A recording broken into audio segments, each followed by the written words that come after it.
Welcome to Heritage of Truth. I'm your host, Jeanne Dennis. Today we're talking about the power of story and how we can, as parents and grandparents, utilize the power of story to be able to discuss worldview with our children and grandchildren. Reading aloud is something our family always enjoyed. From the time our daughter was an infant to the time she was in college, and she's now doing it with her own children. Reading aloud is fun because you can enjoy the adventure together. It's better than watching a movie together because as you're going along, you can ask questions, you can discuss things that might be a little bit confusing or things that are exciting. And each person gets to imagine things their own way. You become the characters you're reading about. And it's just so much better than watching a movie because you're fully engaged. And then it's fun to be able to share what you got out of the story and what you understood, didn't understand, agreed with, disagreed with, and so forth. It can really make for some fun family discussions. I want to read my latest book for children. It's called Annabella's Crown. It's by me, Jeanne Dennis, and my daughter, Christine St. Jacques, and is from Elk Lake Publishing. I hope that you will enjoy watching this video with your children, or at least use this as an example to help you as you learn to read to your children if it's not something you've done before. I remember when my nephew was little and I was in my early 20s and I was reading to him, and my sister-in-law said to me, "Can you use a little bit of expression?" Because I was so afraid of what she would think as I read aloud that I read in a monotone voice, and basically there was no excitement at all in that story the way I read it. So after that, it challenged me to start reading with a little bit more feeling, a little bit more expression, as if I were acting out the story. And it's not hard to do once you start doing it, especially when you start seeing the excitement in your children. I remember there was a book that Christine, my daughter, loved when she was little called Pet of the Met. And every child that I ever read that to, there's a page that it says, "Out springs Mephisto." And all the children that I ever read that to, when we came to that page, they all shouted, "Out springs Mephisto." So make reading aloud with your children an event, and they'll enjoy doing it. And it's really fun, especially to do at bedtime. Of course, you don't want to get them too excited at bedtime, but do it. Read in the middle of the day too. Read on Saturdays and maybe Sunday afternoons, and just make it a family fun event. And at the same time, as you discuss what you read, what did you get out of the story? Did you like this character? Did you like this character? What did you think of their decisions? Those kind of questions. Then you're going to be able to get into some really good discussions, and you'll be able to see how your children are thinking, what worldview they really have, and you can direct their thinking towards the biblical worldview, towards the biblical truth. And now, Annabella's Crown, copyright 2021. Once, in a faraway kingdom, in a seashell-covered castle by the sea, lived Princess Annabella. She had a voice like springtime, a smile like sunshine, and stubbornness like a locked gate, which is why she almost missed her greatest treasure. Annabella was the youngest of the king's children. She lived in the castle with her father, her 2 sisters, 2 brothers, maids, cooks, butlers, gardeners, ladies-in-waiting, and me. I'm Leopold, the royal cat at your service. One morning, while the bullfrogs in the moat slept and the dew still shone on the grass, the king invited his daughters to join him in the rose garden. "Come, Belinda, Christina, and Annabella. I have something special to give you." Sleepy-eyed Annabella followed slowly, using me as a pillow. I struggled free and found a dry spot to enjoy the fragrant blossoms. The king's eyes gleamed as he spoke. "I've called you here to give you each a gift. Remember, things are not always as they appear. Sometimes they are ever so much more." Christina tilted her head and eyed him curiously. "If things are not what they appear, then how shall we discover their worth?" "You will find out in time." He handed each of his daughters a golden box. Annabella threw open the lid. Jewels! Thank you! Christina and Belinda grinned. Yes, thank you, Father. I'm glad you like your gifts. But remember, treasures fade in truth's light. Use your jewels wisely to find greater treasure. He smiled and left. Use them wisely? Belinda stared at her gift. Christina clapped her hands. We have a mystery to solve. Annabella held a sapphire up to the sunlight. I don't like mysteries. I like jewels. Suddenly she gasped. The sapphire's gone. And here's the illustration for that page.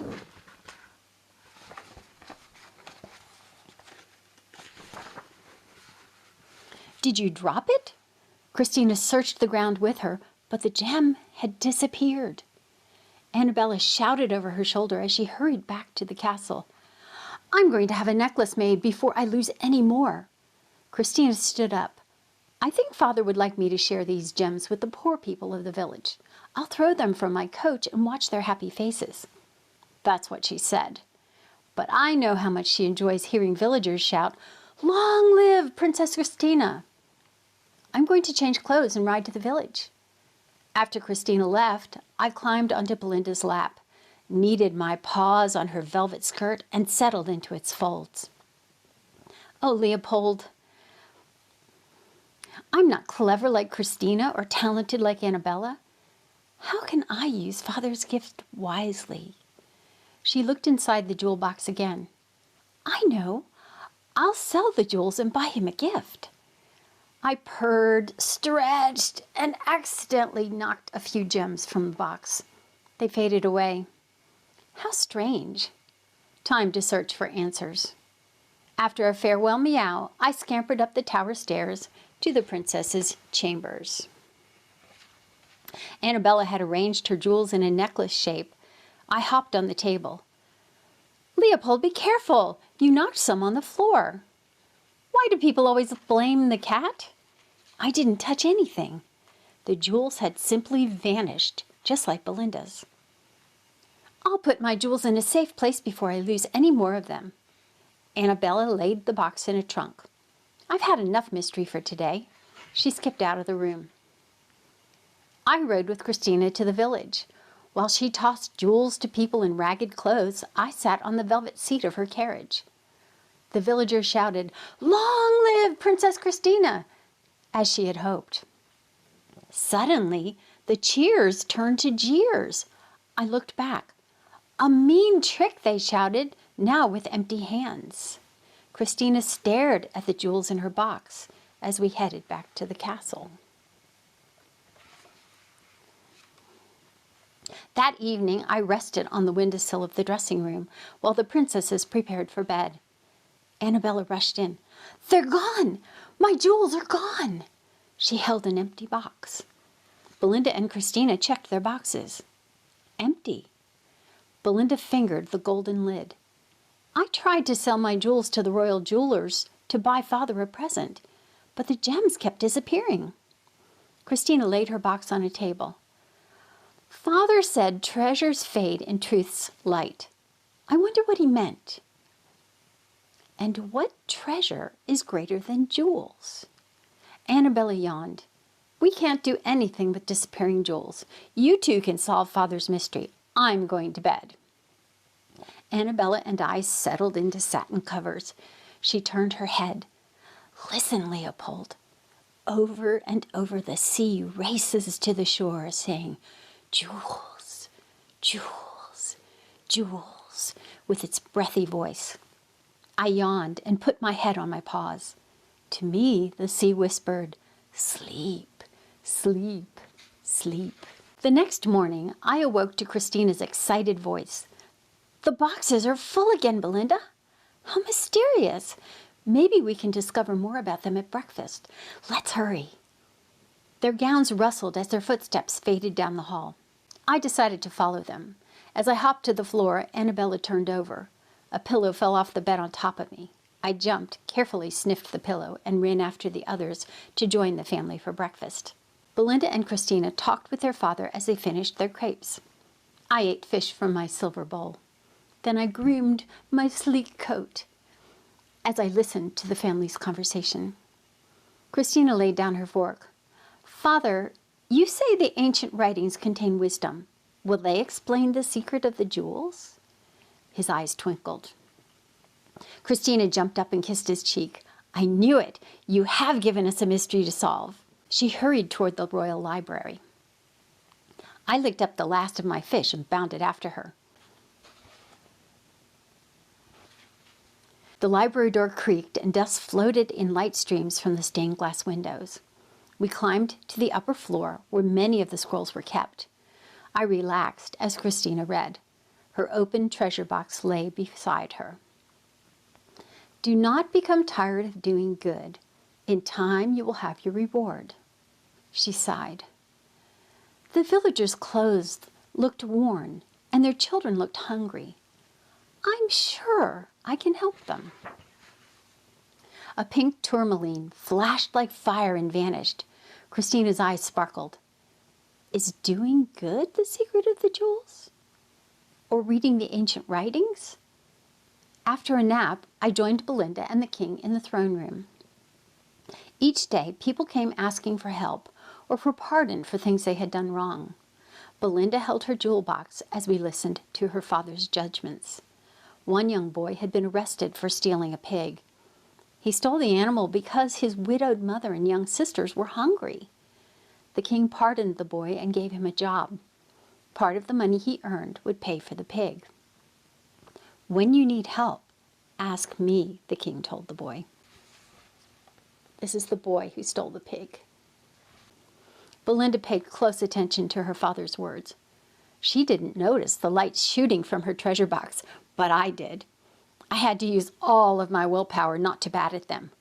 A royal cat must exercise control, especially before the king's subjects. After everyone left, Belinda sat beside the king. Father, you show so much wisdom and kindness. No wonder your subjects love you. He smiled. Serving them brings me joy. Serving them? But you're the king. A good king serves his people. Belinda laid down her jewel box. Father, will you teach me to be like you? He looked at her lovingly. Yes, my child. Stay with me. A rainbow of light shot from Belinda's box. I pounced on the beam. The king grinned and winked at me. I flitted my tail and blinked back as Annabella burst into the room. Father, why didn't I get breakfast? The table is set for lunch. The king opened his arms to Annabella. Where have you been this morning? I've missed you. Annabella hugged him. Father, you haven't answered my question. You know we give extra food to the poor. I forgot. And today my jewel box is only half full. Why? Your box was full this morning, said Belinda. I looked. The king touched Annabella's cheek. Act wisely, and you'll have full treasure and breakfast too. Come and sing for me with your lute. Annabella had the most beautiful voice in the kingdom. She knew how much her father loved to hear her sing. I'm too hungry, she said, and left. Belinda stood up and touched the king's shoulder. I don't have a pretty voice like Annabella's, but I'll sing for you, Father. The king wrapped his arm around her. Thank you, Belinda. Your voice is just as beautiful to me. A yellow topaz from Belinda's box lit her face as she picked up the lute to sing.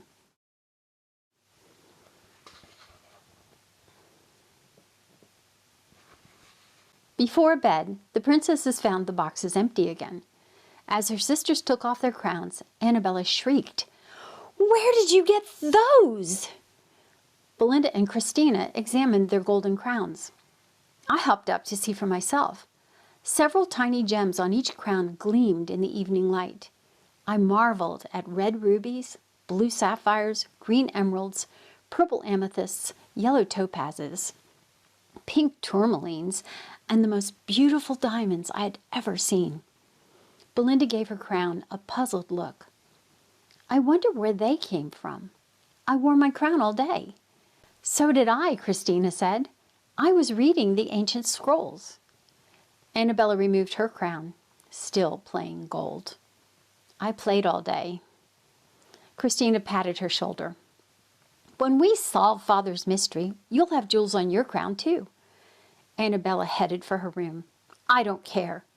But I knew she cared, far more than she would admit. Belinda and Christina rose early the next day. Before they left, they looked in on Annabella. She was sound asleep. Belinda shook her sister gently. Wake up, sleepyhead. Annabella sighed. Christina leaned close to Annabella. Annabella, Annabella, don't you want to eat this morning? Annabella shot up. No one will take breakfast from me today. Belinda and Christina grinned as they left the room. Annabella put on her gown and brushed her hair. Somehow I'll discover the secret. I will have jewels on my crown by tonight. After breakfast, Christina carefully placed her full box of jewels into the pocket hidden in the folds of her skirt. Then she gathered food from the larder. We took a wagon load to the village. There the princess scrubbed floors, cooked meals, and washed children's faces. She had shoes made for their bruised, muddy feet. Then she entertained the children with her stories. I entertained them with my charm. While busy serving the people, Christina forgot about her treasure box. But one toddler followed her, giggling each time light glowed from Christina's pocket. Annabella was still eating when we returned to the palace for a late lunch. Christina told her about our morning with the villagers. The people need so much help.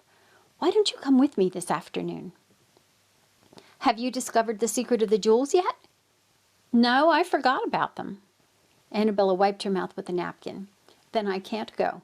I'm going to read the ancient scrolls and try to find the answer. Christina cocked her head to the side and smiled in amusement. I thought you didn't care about Father's mystery. Annabella shrugged. I do now. She skipped from the room. I bounded after her. Afternoon sunbeams on the library's mahogany table make it the best spot in the castle for a nap. I should have taken my time. Before we reached the library, Isaac the minstrel greeted Annabella. Good day, princess. May I play your favorite song? Annabella never refused to hear the song about a princess captured by a dragon and rescued by a knight. As Annabella hummed along and spun to the music, her laughter rippled through the corridor. During one twirl, her crown flew off and hit my head. I yowled and jumped out of the way. The crown didn't hurt much, but it mussed my fur.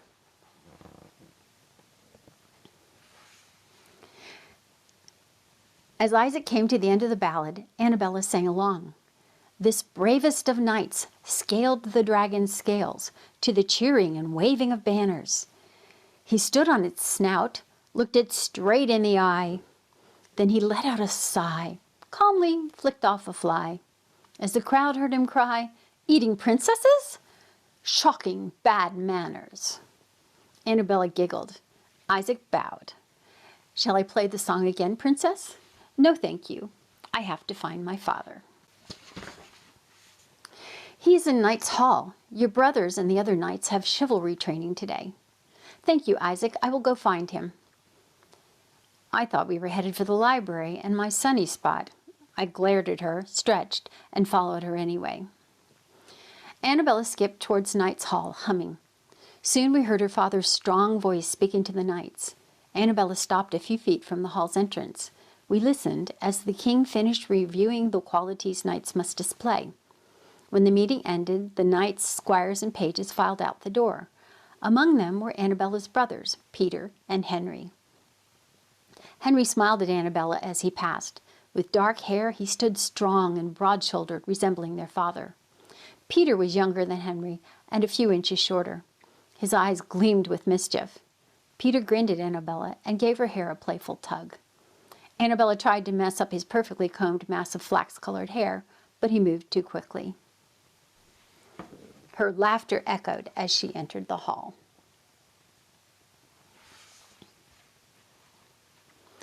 The king came towards her. There's my delightful girl. I had breakfast today. And a long lunch, I wanted to add. They hugged. Father, last night Belinda and Christina had jewels on their crowns. Why doesn't mine have jewels? You must discover the reason for yourself. But how? The king stooped to her level. Do you love me, Annabella? Of course I do. Then sing for me. The king motioned to a lute in the corner. But you didn't answer my question. Are you sure? Let's take a walk together in the garden. No thanks, I have a mystery to solve first. Annabella headed for the library. As she pushed open the thick door, I sniffed odors of old wood and parchment. She rolled out a scroll on my favorite table. I jumped up and lay on my back, soaking up the sun's rays. I'll read more than Christina did and get twice as many jewels on my crown.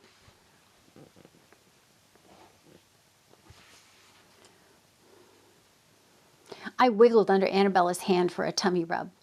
Annabella sighed. Leopold, I'd much rather play with you than read these dusty old things. I twisted to remind her to pet me. Annabella brushed me softly and stared at the scroll. Look! This part must be about the jewels. She slid me aside. How rude! Children, obey your parents. Honor them, for this brings great reward. Annabella sat back in her chair. I was unkind to Father. He asked me to sing for him and walk with him, but I refused. I must go tell him I'm sorry. I jumped down and meowed to encourage her, but the bell rang for tea. Food! I'll race you! I had to scramble to protect my tail as Annabella charged out of the room. Belinda and the king chatted during tea. Annabella said nothing. She pretended to pay attention to her food, but her eyes flashed when she sneaked glances at Belinda and their father.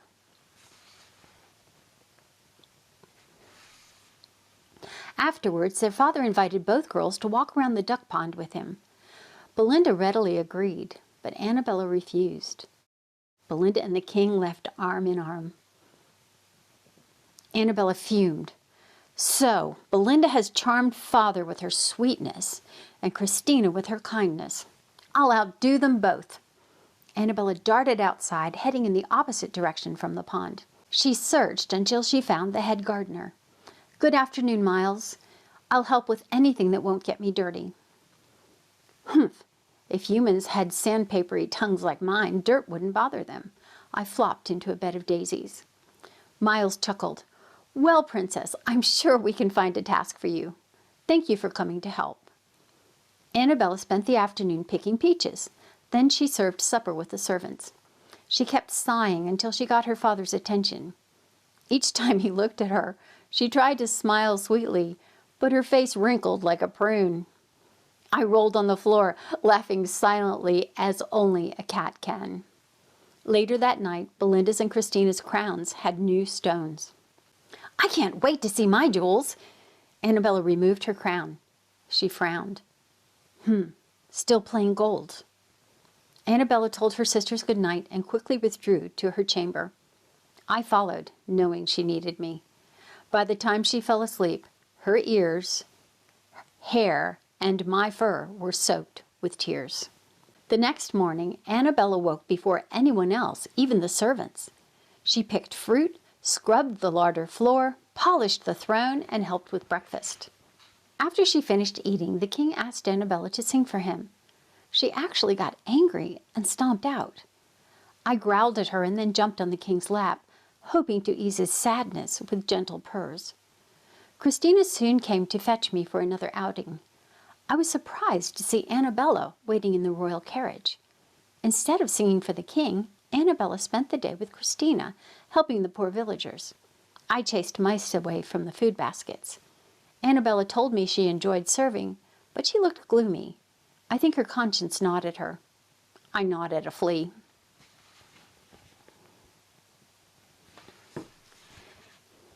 After supper, Annabella swept the great hall. I sat on a chair and stared at her. Someone had to get through to that silly princess. What's wrong with you? I had her. Leopold, don't you see, I have to show Father I'm better than my sisters.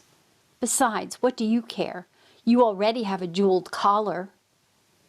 Yes, and I'm proud of my collar, which I wear only for special occasions.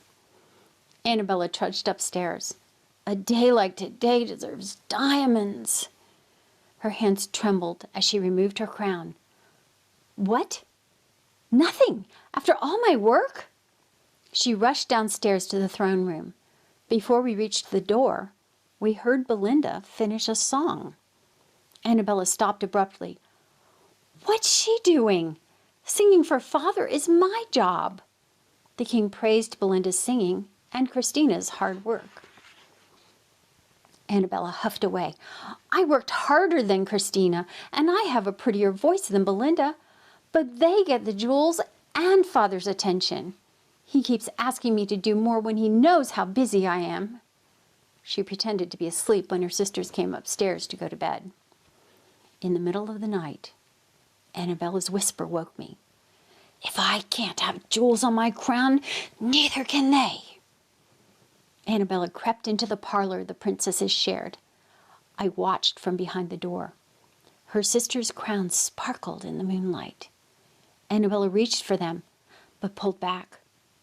She shivered and rubbed the back of her neck. Then she glanced around as if hidden eyes, besides mine, peered at her through the darkness. Her eyes looked black and empty. My skin quivered. Annabella snatched both crowns, hurried back to her chamber, and shut the door. Smash! 2 crowns hit the floor.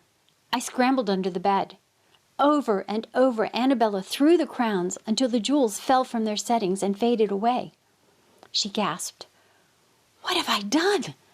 Father will never forgive me. Then she stomped her foot. I don't care. It's not fair. She grabbed the crowns and dashed to the window. I hissed a warning and leapt onto the windowsill, too late to stop her. She tossed the crowns out into the night. Together we watched her sister's once glorious crowns sink into the moat.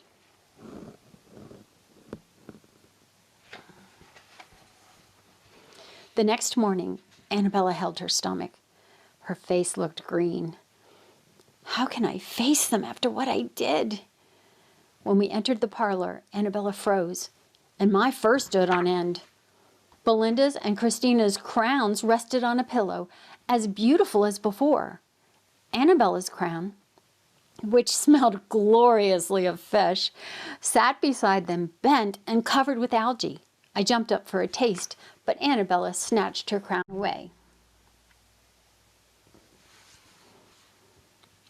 She stormed back to her room and flopped on the bed, sobbing. Why is this happening to me? Her sisters rushed in to see what had upset her. Belinda rubbed Annabella's back. Come to breakfast. You'll feel better after you eat something. Annabella pulled away and threw her crown on the floor. I'm not hungry.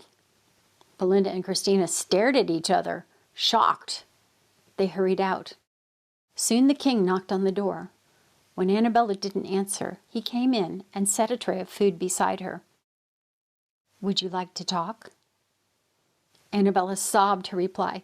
You praised Belinda and Christina and gave them jewels on their crowns. You love them more than me. The king's eyes filled with tears. You know I love my children equally. Nothing could change my love for you. He tenderly brushed hair off her soaked face. But they have jewels on their crowns. My crown is a mess. I didn't give your crown to you that way. Your actions bring their own results. I did more work than they did. Don't I deserve jewels too? Yes, you worked hard, but why? Annabella took shaky breaths between words. I want jewels on my crown.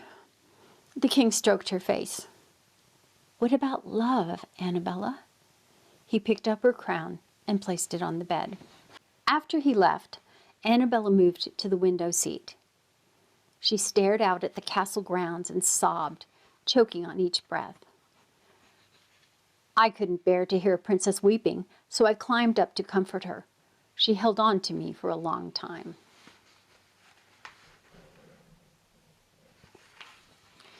Finally, she calmed down. "Oh, Leopold, I'm a terrible daughter. I refused to sing for my father or spend time with him. I didn't respect or obey him like the ancient writings said. And I was jealous of my sisters." I looked up and gave a soft meow. A tear landed on my fur. Father still loves me, even though I thought only about myself. Suddenly, she sat up straighter. Treasures do fade in truth's light. The truth is, I love Father more than jewels, crowns, or anything else. I licked Annabella's hand and gave her my rumbliest purr. That afternoon, Annabella wore her bent, dirty crown into the throne room. Everyone stared as she headed towards the line of subjects who had come to speak with her father.